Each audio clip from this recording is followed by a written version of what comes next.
For 5,000 years, every civilization on Earth agreed on one thing. Real money had to be gold or silver. Empires rose and fell, but this rule never changed. Then, in 1971, something unprecedented happened. The United States severed the final link between money and precious metals. Economists predicted catastrophe. Financial experts warned of imminent collapse. Yet here we are, half a century later, and paper money not only survived, it conquered the entire world. But survival came at a cost most people never saw. This isn't a story about progress. It's a story about desperation, deception, and a monetary system held together by something far more fragile than gold.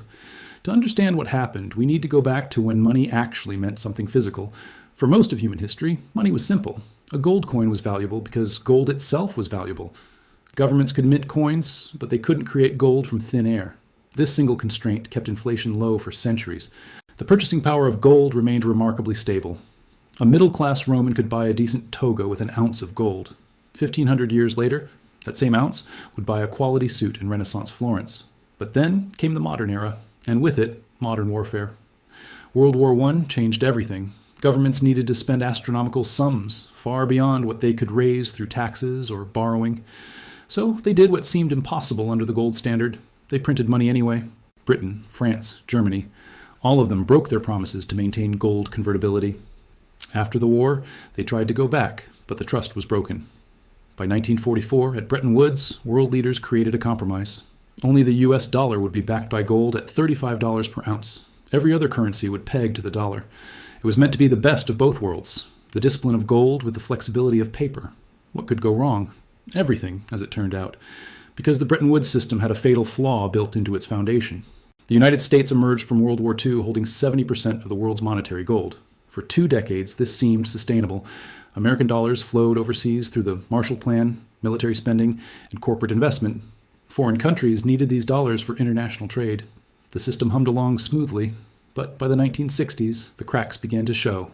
The U.S. was spending far more abroad than it earned through exports, funding the Vietnam War, maintaining military bases worldwide, and importing more than it sold. Dollars piled up in foreign central banks. Each dollar was supposedly redeemable for gold at that fixed rate of $35 per ounce. French President Charles de Gaulle spotted the con first. He understood that America was printing more claims to gold than it actually possessed. In 1965, France began converting its dollar reserves back into physical gold. Other countries watched nervously, then followed. The gold started flowing out of Fort Knox at an alarming rate. By 1971, the U.S. gold reserves had fallen from 20,000 tons to less than 9,000 tons. President Richard Nixon faced an impossible choice. Honor the commitment and watch America's gold reserves vanish completely, or break the promise that underpinned the entire global financial system.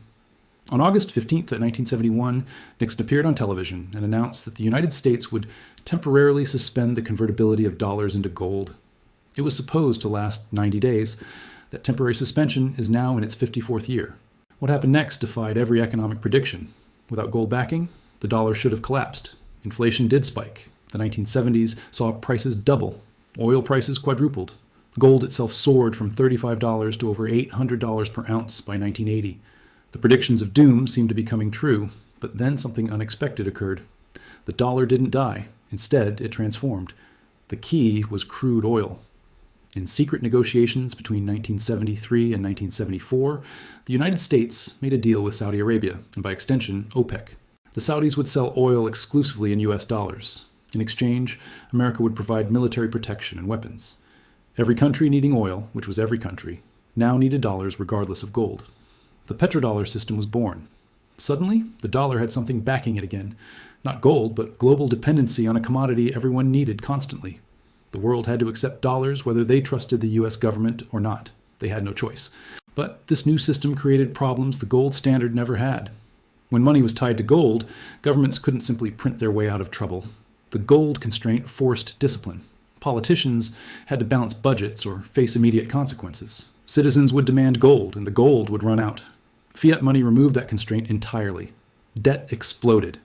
In 1971, total U.S. debt, government, corporate, and household combined, stood at roughly $1.5 trillion, about 150% of GDP.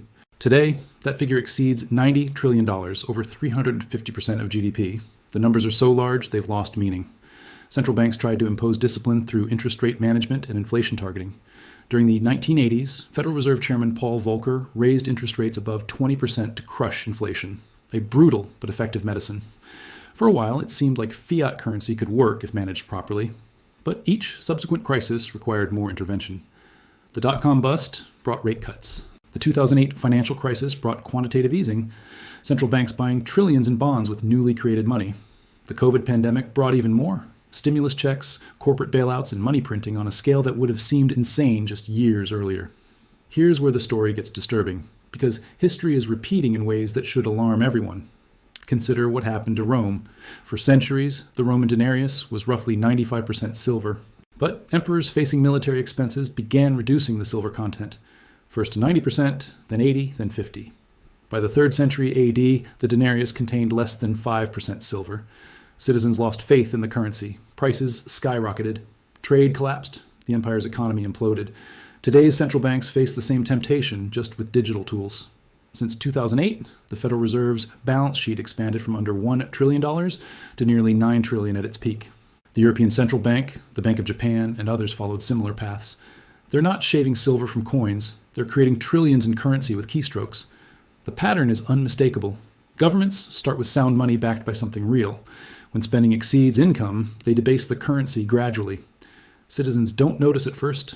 Inflation seems manageable, perhaps even beneficial. Debt becomes easier to repay in depreciated currency. But the debasement accelerates. Eventually, trust collapses. We're watching this play out in slow motion. The purchasing power of the dollar has declined over 97% since 1913.